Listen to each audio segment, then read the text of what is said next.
Good evening.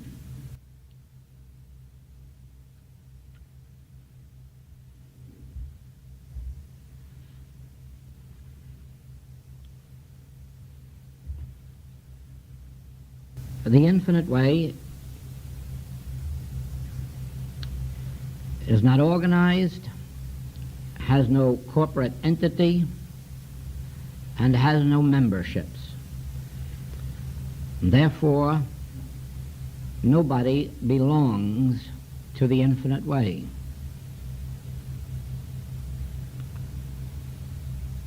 This is a result of spiritual guidance which I follow.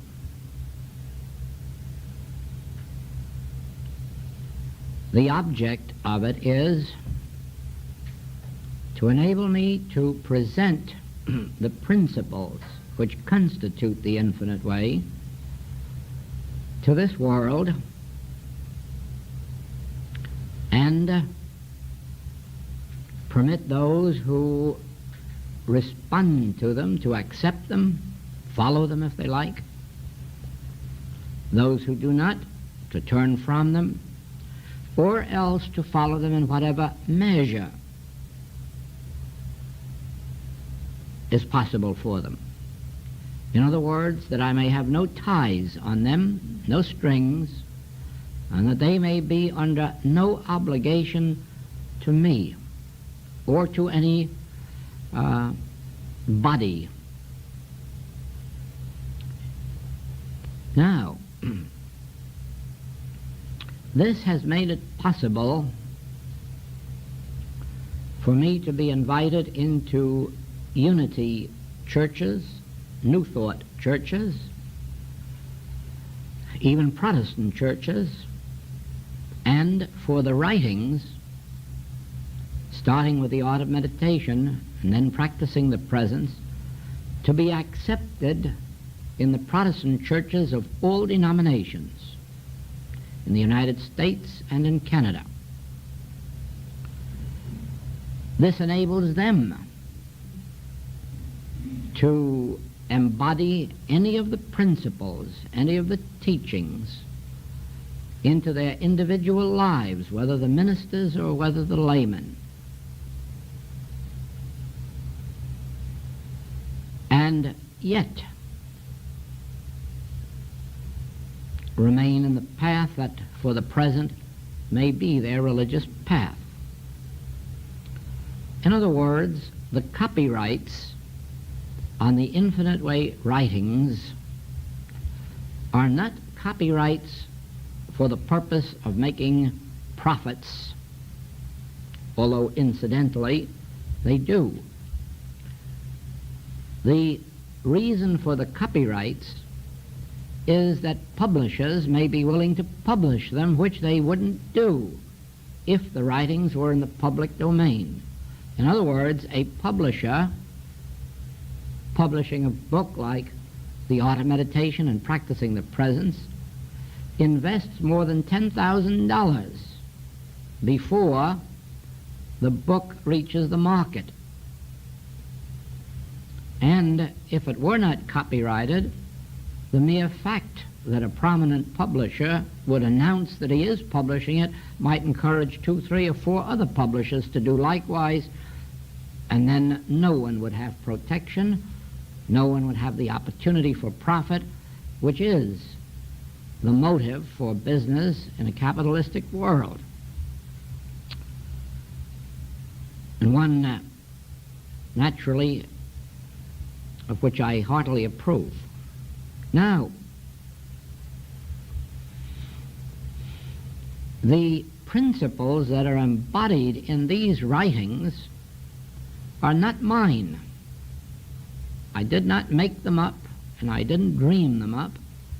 They came to me in consciousness, and they are therefore not mine, but they should be made available to anybody, anywhere, at any time, who can accept them, receive them, and respond to them, and that's the way it is.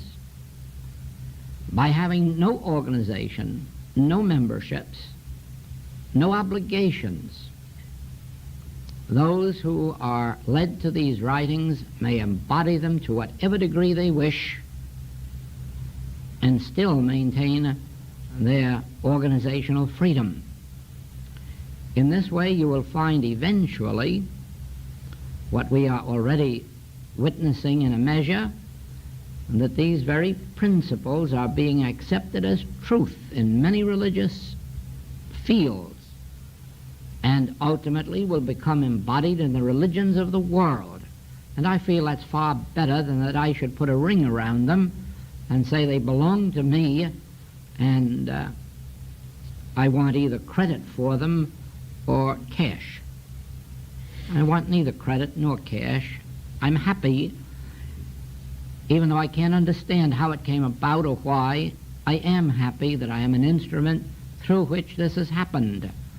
That's enough joy if there weren't glory or money in it. Now, because of this situation, because there are no strings on any student, there are infinite way students of many, many different degrees. There are those who read the books and even ask for help. And to them it is just another form of something desirable or helpful or pleasant. There are some who read these writings but read about everything else there is available in metaphysical or spiritual or religious literature. There are those even who come to classes sometimes, and yet next week we'll be in another class down the street, and a month from now we'll be in still another class in the next town. That's their right, that's their freedom. And there is no fault to be found with this, because no one should ever stop their search for truth until they have found the message which is for them. I have accepted that freedom for myself throughout my years of study, and I rejoice in the fact that we do live in a country where everyone may follow that and no one have the right to dictate what you shall read or what your religious convictions should be or how many times you want to change them.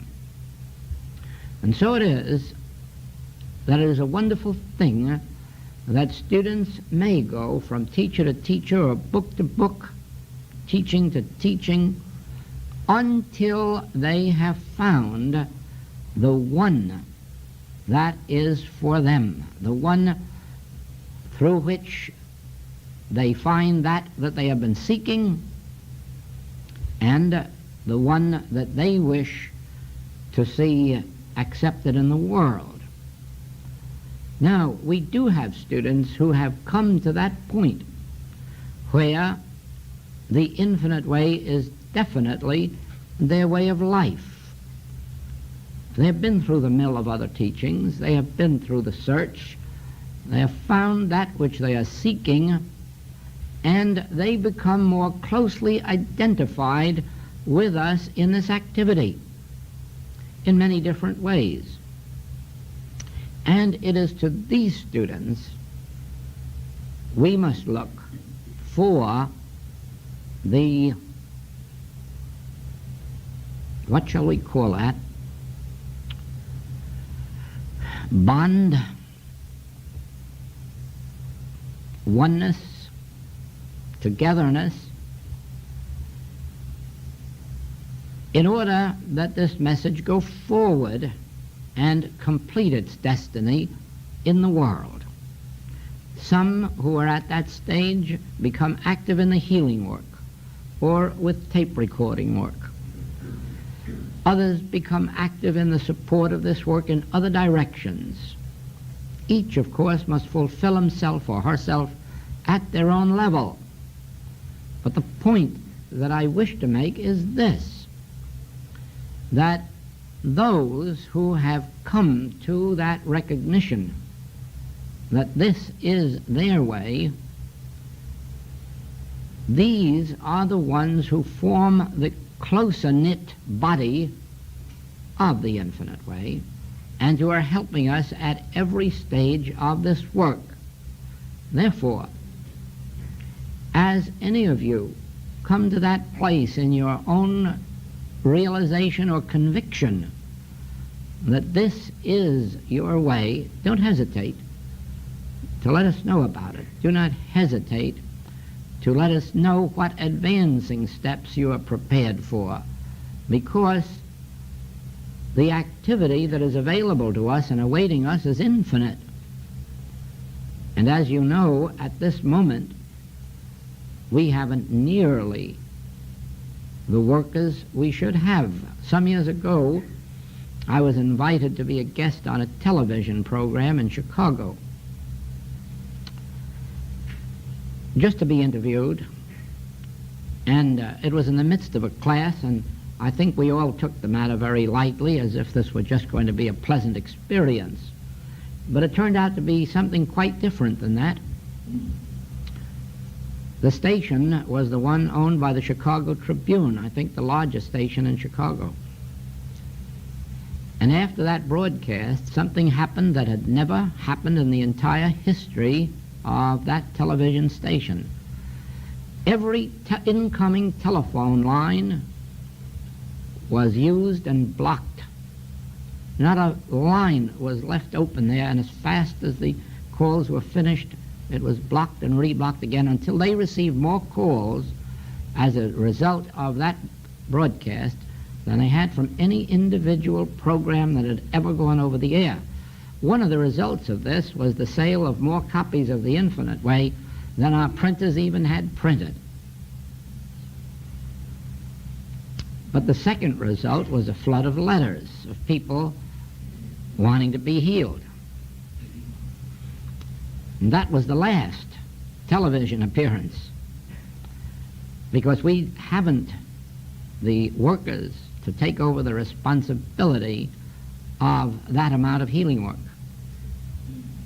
Because it isn't a matter merely of Chicago, it's that when it starts, it spreads and spreads rapidly. We're in an age where if you think something in Hawaii today, they know about it in New York an hour from now.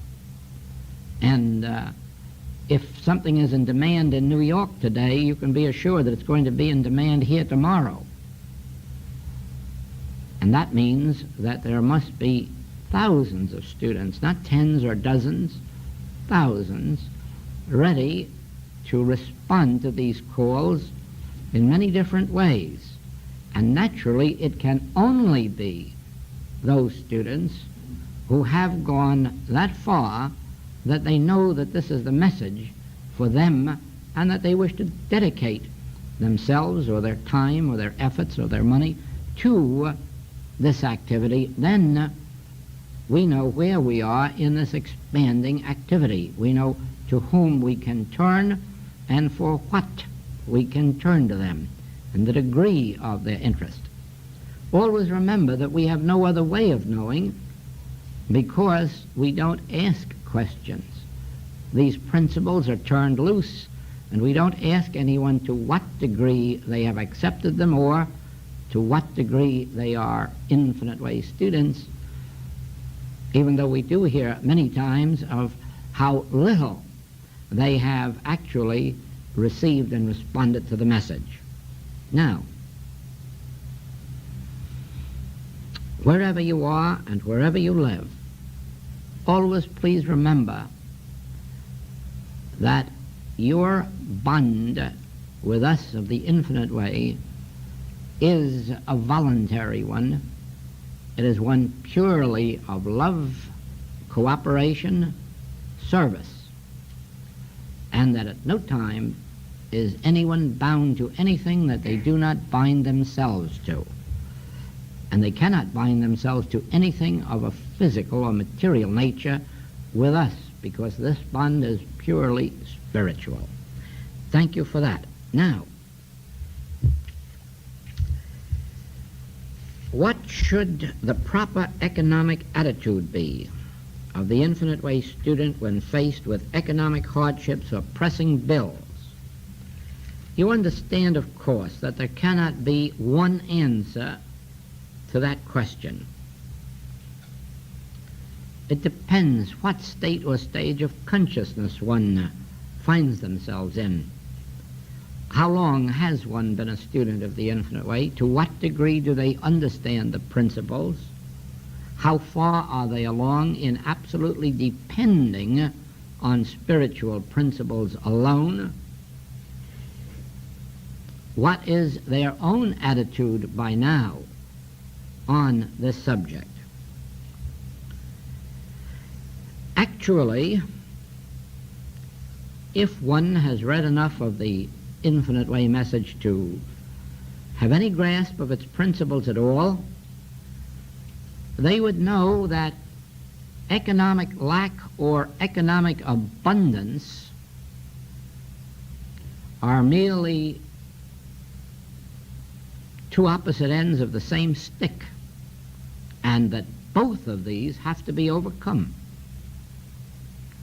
They would know that economic abundance is no more staple or guaranteed or permanent than is economic lack. And therefore, as a student of the Infinite Way, whether or not they are momentarily on the lack side or the abundance side, they have the same demonstration to make, both of them. They both must make the transition from a material sense of supply to a spiritual sense of supply. The Infinite Way is not a message that turns economic lack into economic abundance. Actually, its purpose isn't even to turn physical disease into physical health. The results seem to work out in that way, but actually our work is to surrender the physical, the material sense of existence for the realization and demonstration of the spiritual life. Therefore, any problem that comes to an Infinite Way student is not a problem to be overcome. It is an opportunity for working through that particular facet of the material life or sense of life to the spiritual. In other words, and I have been through this experience, when lack and limitation is facing us, when we're experiencing it, my attitude was, and it's going to stay this way until I work out of it spiritually, until I attain the secret of spiritual supply. In my very earliest days, I had abundance, plenty of it. From the time I was 16 and a half years of age on, I was traveling the United States and Europe and enjoying the best. But that was no guarantee of supply, and of course I lived to experience the very opposite of that, lack and limitation. Now, at that time, it would not have been too difficult to place myself in a business activity that would have restored at least a measure of that abundance. But I would have been dissatisfied, because at no time in my life has money been the object of life, or abundance, or wealth. Not that I don't enjoy it, but that is not the object of my life. The object of my life is to find the secret of life, the secret of the laws behind this life, the secret of what makes this world go round harmoniously, because there must be just as much of a law of abundance for us as there is for trees or grass plots or seas full of fish or air full of birds. It cannot be that God has made cattle on 1,000 hills and billions of stars and billions of fruit trees with hundreds of billions of fruit and gold in the ground and all of the rest of these gems, and yet meant for us to lack.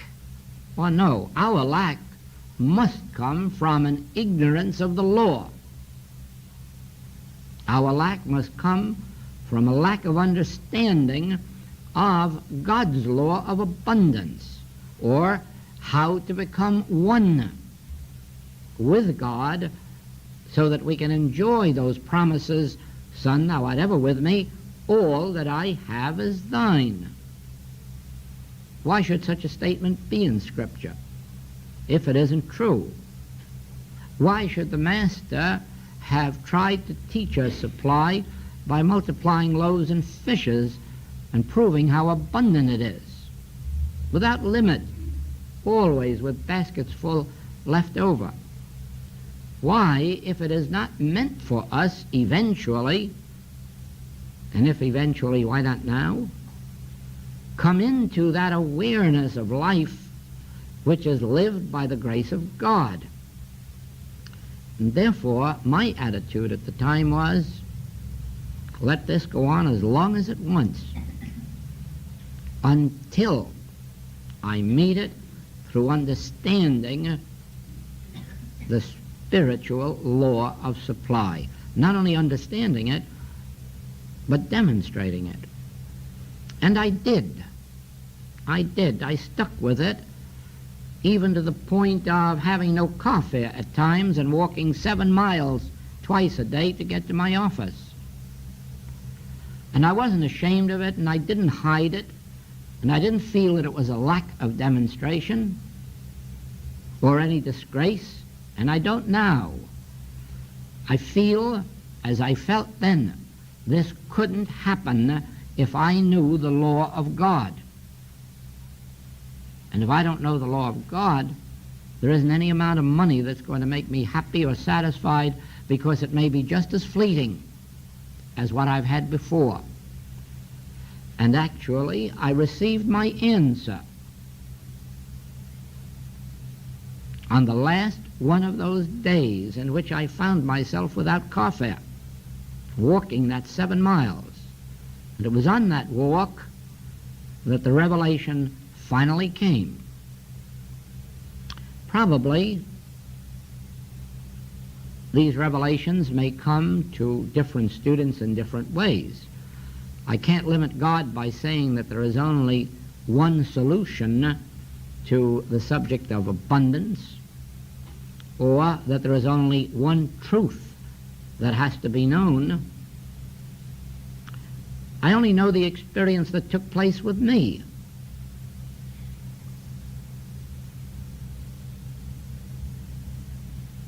I was pondering this very question. How can this be? How can this be? There is an answer. There is an answer. And something within me told me that I didn't know God, for that was the answer. To know Him aright is life eternal. It must be eternal, it must be infinite. But I thought I knew all about God.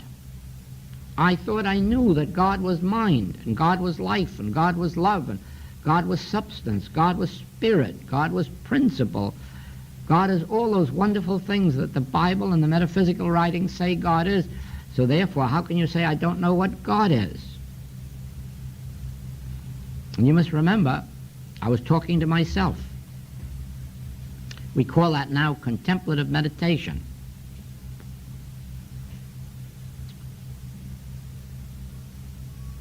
And then I thought, yes, that's right.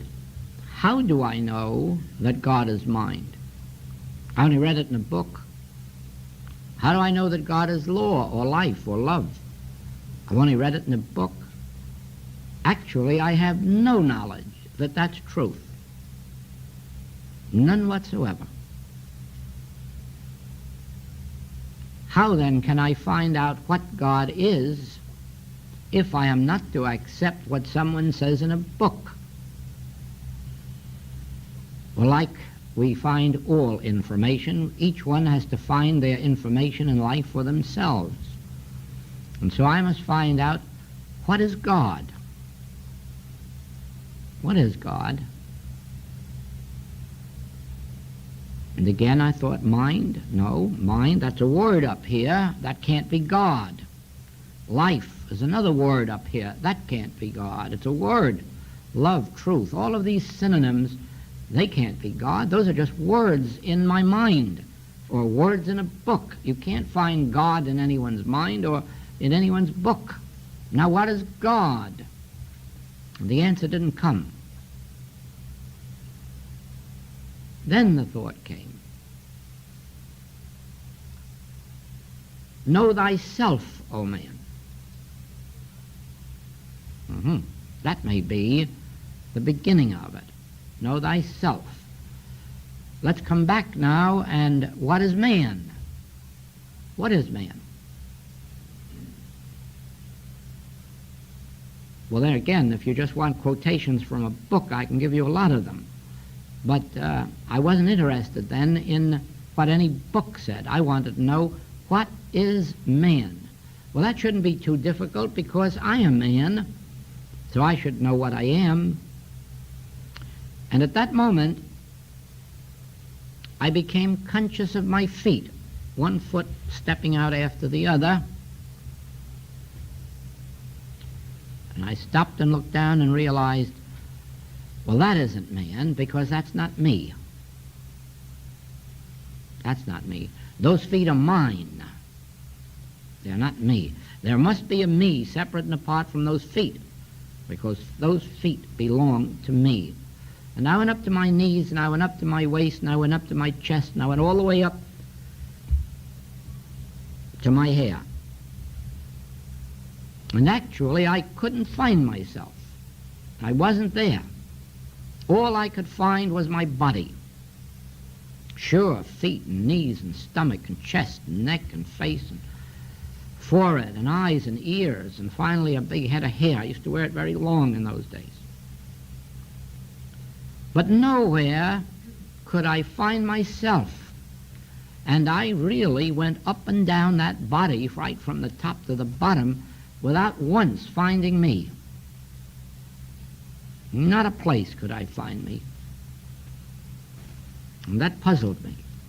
And I said, now we're up against it. I can't find myself. Where am I? What am I? Who am I? And then the word I registered. That's the secret. I am I. I am I, and I am not in these feet. I am not in this body. I am I. I can't be encompassed in a piece of flesh. I can't be encompassed in space, because the real meaning of I is God. That's why it's spelt with a capital. I is the spirit of me, the truth of me, my being. And that isn't in the body. That's infinite. That's eternal. That is outside the body. That must fill all space. That I, which is my true identity, the Master says, is one with God. I and my Father are one. Oh, then that makes a different relationship. If I am I, not confined to a body, but actually the Son of God, one with God, the manifestation of God's own being, no wonder it says, I will never leave you nor forsake you, and all that I have is thine. No wonder. Then, this I that I am can never demonstrate supply, because the I that I am must be the very embodiment of all the qualities and quantities of God, and therefore I embody supply. I am spiritual, and so supply must be spiritual. How can you think of it in terms of money, properties, investments, when it must be spiritual? If I am spirit, supply is spiritual, and it must be where I am. This is a new light, because I had quite a few human feelings, emotions, about certain places where money could have come to me and didn't, and toward those through whom it could have come and it didn't. And now all of a sudden I realized I, who am one with God, am looking to somebody for money, for supply, for income, when I should be the one who am able to feed 5,000 and have 12 baskets full left over. I am the one through whom this infinity should be flowing. And I'm treating myself as if I were a beggar, waiting for someone to bring me supply, and if not someone, at least God. And so the position was reversed, and I realized never again can I be interested in the subject of supply except to be sure that I'm letting it flow out from me and through me. Never again dare I permit myself to think of supply as incoming. And only once after that did I make the mistake. Only once that I can recall did I make the mistake of thinking in terms of getting. And that was right here in Honolulu, when a small group of students came to me one day and said, I was living in a hotel, you ought to have a home here. Why don't you have a nice home with some ground around it, so that when students want to come and visit you or meditate or have some class, that you'd have a place to welcome them and a place where they could visit you. And that was when I made my mistake. I said, I'm perfectly willing, and any time the students feel they have a need for that and want to provide it, I'll be there. That night I was awakened out of a sleep, and the voice spoke to me and said, you taught them incorrectly. And then I sat up. What is it? What is it? What did I do? And all of that came back to me. And the voice very definitely said, if a teacher is dependent on a student, then the student should be the teacher. It is the teacher's function to show forth the nature of God, the healing grace of God, the supplying grace of God. It is not the student who should be supporting a teacher. It is the teacher who should be able to feed the multitudes of students, whether in food or clothing or spiritual truth. You can't have a teacher pouring it out in spirit and then saying, but I'm dependent on you, in another direction. And you may be assured that I said the very next day to those same students, I made a mistake. When the time is right, when the occasion requires it, I will have such a place. And it wasn't too long after until we had 22 Kailua Road, which beautifully served that purpose, and now Haliko. You see, and nobody had to take up a collection to buy it. You see, my experience was brought about by the realization of my true identity. I am not a beggar. I am heir of God, joint heir to all the heavenly riches. I am one with my Father, and all that the Father hath is mine, and I need not take thought what I shall eat or what I shall drink or wherewithal I shall be clothed, and it flows. And every need of the infinite way has always been met from its very beginning. Now, I wouldn't exchange that year of lack and limitation for all the money that our richest families possess. Because not only have I had the joy of seeing the spiritual unfoldment, but I know now that wherever I may be and under whatever circumstances, I need not be surprised if the ravens bring me food. I need not be surprised if manna falls from the sky. I need not be surprised whatever form of supply comes to me or through what means. Because now I know that it isn't a question of being dependent on man whose breath is in his nostrils, not even dependent on his gratitude or dependent on his goodwill. It is absolutely an independence. It is a realization of our true identity. Once we know that we are not man whose breath is in his nostril, that we are not the beggar sitting at the gate waiting for someone's favor in any guise, once we understand that God has manifested himself on earth as our individual being, the heavens declare the glory of God, the earth showeth forth his handiwork. What about us? Why, we must be the instrument or that place where God shows forth his greatest glory unto this world. We must be showing forth a greater glory than the stars in the sky. They're inanimate. They are not the infinite wisdom of God itself, but just an offshoot. But we have that mind which was also in Christ Jesus. We have that life, we have that love. We are the son, the heir, the joint heir. But again, all this week our lessons have been, none of this is true to you, except in proportion to your conscious awareness of it, your conscious realization of it, your consciously abiding in this truth, and that's what brings it into your experience. But 1,000 shall fall at thy left, and 10,000 shall fall at thy right, because they are not abiding in the Word and letting this Word abide in them. Now, our relationship with God is oneness. But that's the truth of everyone on the face of the earth, human, animal, vegetable, and mineral.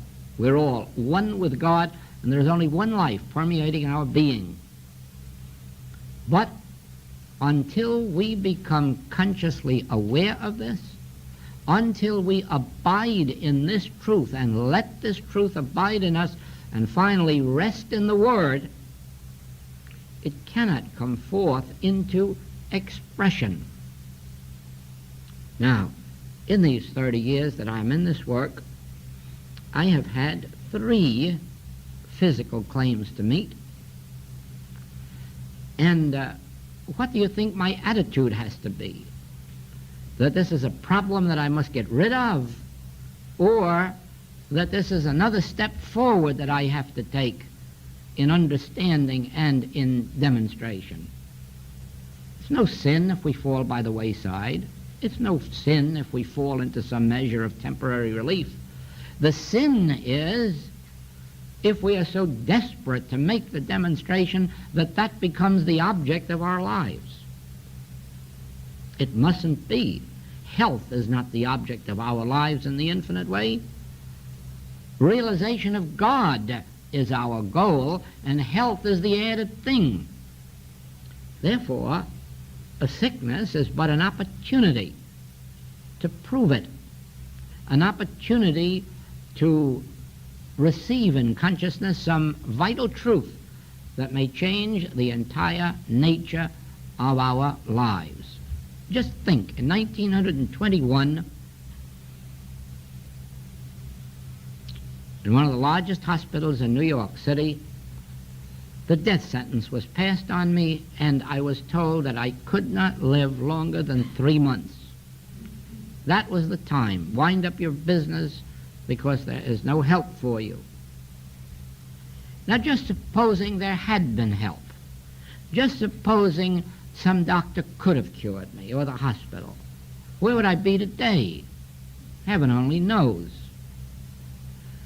But with that verdict, I had to turn to the spiritual teachings, and inside of 3 months I was completely healed. And I've remained healed ever since. Now, I suppose that by every human standard, I was a tragic case at that time. Heaven forbid that I should have missed the experience. It had to be mine for all of the rest of this to follow. Certainly we do know that there are people in the world, and good health and abundant supply represents about the height of happiness and peace for them. And of course they must have it, and they must get it in whatever way they can. That represents their state of consciousness. But if we are really on the spiritual path for something other than merely getting healed, then we have to face a situation like this as if God sent it to us for a blessing. Because once this problem of lack is met through spiritual understanding, you'll never have it again. It can never return. It's done with. You have passed a way station, a milestone. You'll never have to backtrack over that demonstration again. And so it is with these major problems of health. Once we have attained health through a spiritual realization, we have very few physical problems, especially of any great importance, for the rest of our days. Unless we forget the warning of the Master, go and sin no more lest the worst thing come upon you. Of course, if we can be tempted back into the ways of the world, then we will outpicture the ways of the world again, because what our outer life is the manifestation of our state of consciousness. And so in the degree that we understand spiritual principles, our outer experience becomes spiritually harmonious, even though it appears to the world as a well body or a filled purse. It is for this reason that we in this work, even when we speak of our problems, have no right ever to actually believe within ourselves that they're problems, because they're not. Those are our opportunities for spiritual growth, spiritual unfoldment, spiritual demonstration, which lifts us above this thing. Do you not know that here is a note that I made many months ago, but certainly it fits in right here. In the infinite way, we make the transition from man of earth, acted upon by forces, powers, influences beyond ourselves, to man whose being is in Christ, where the infinite invisible within, without, and all about us is the only power, influence, or force acting upon our experience. This transition must be consciously made by consciously declaring and realizing that we are no longer under the law, but live by grace, that we no longer love, hate, or fear the visible universe, but yield ourselves to the influence of the infinite invisible which formed us and gave us dominion by grace. As humans, we are under the law, legal law, economic law, health laws, food laws, climate laws. Bit by bit, demonstration by demonstration, principle by principle, realization by realization, we rise and ultimately come out from under the law unto a living under grace, which Paul described as, I live, yet not I, Christ liveth my life, and so I have no responsibility for it. Now I have letters always with students speaking of their dissatisfaction with their unfoldment, the lack of progress, slowness of progress. Today, in my mail, is a letter from Nigeria, from a minister with whom I've been working for over a year, bringing him to the spiritual light. And today he writes, I am so dissatisfied with my progress, I'm losing courage. And I have to write back to him, in just a year,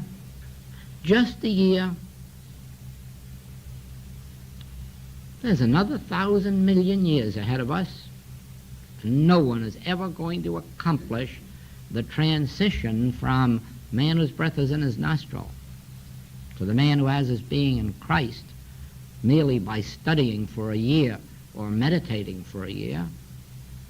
Why, if the kingdom of God were that easily attained, well, look how many people would have it. Look how few have it. But the way is straight and narrow, and few there be that enter. This is the most difficult task. This is the most difficult life there is. It's far easier for any person to say, I'm going to own $1 million and succeed, than to say, I'm going to attain spiritual light and succeed. Far easier to accomplish anything in the human world than in the spiritual, because in the spiritual, we're called upon to die before we can gain what we're seeking. Don't ever forget that you have to die before you can gain your spiritual life. You don't gain it by giving up smoking or drinking or eating meat. You don't gain it by studying for a few years or having some classes. Oh, if it was only that easy. You give it up by dying daily. Every single day of the week, some trace of humanhood either leaves us or is sent about its business.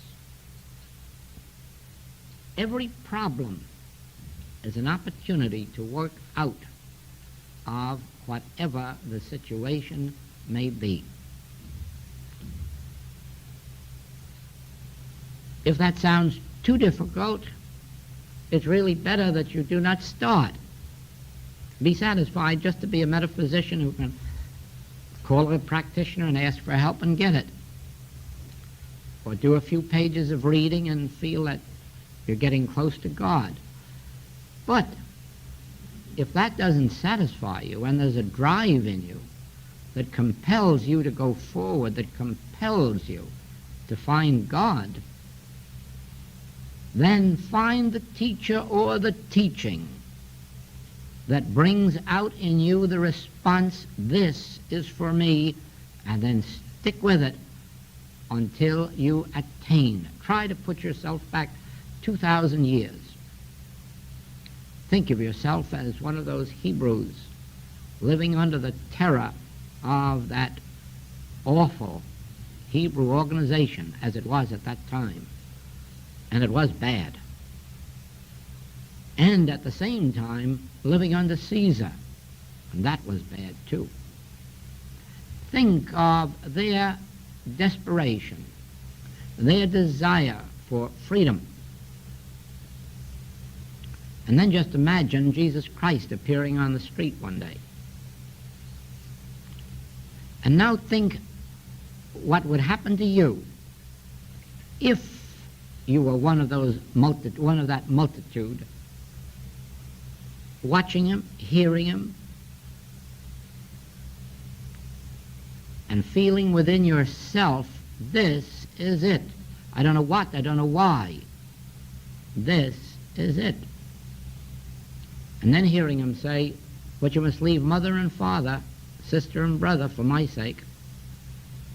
Sell all that thou hast to buy this pearl.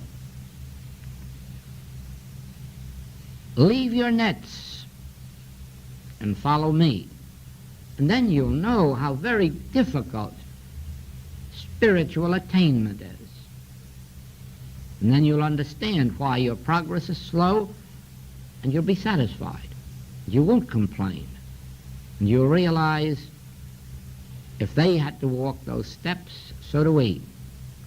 If they had to die out of their Jewishness, and I wish you could only watch how slowly Peter died out of his Judaic religion and beliefs, to such a degree that years after the crucifixion he was still such a good Jew that he wouldn't eat the meat of a pig, and that he had to observe Saturday as his Sabbath, and that he still believed the message couldn't be given to anybody but Hebrews. Only they were worthy of it. Think of that. Think of a man after 3 years of work with Jesus Christ who still hadn't left his old religion or been able to grasp the meaning of the new. Oh, he eventually did.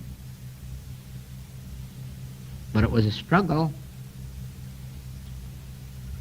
For Saul of Tarsus, it was easier.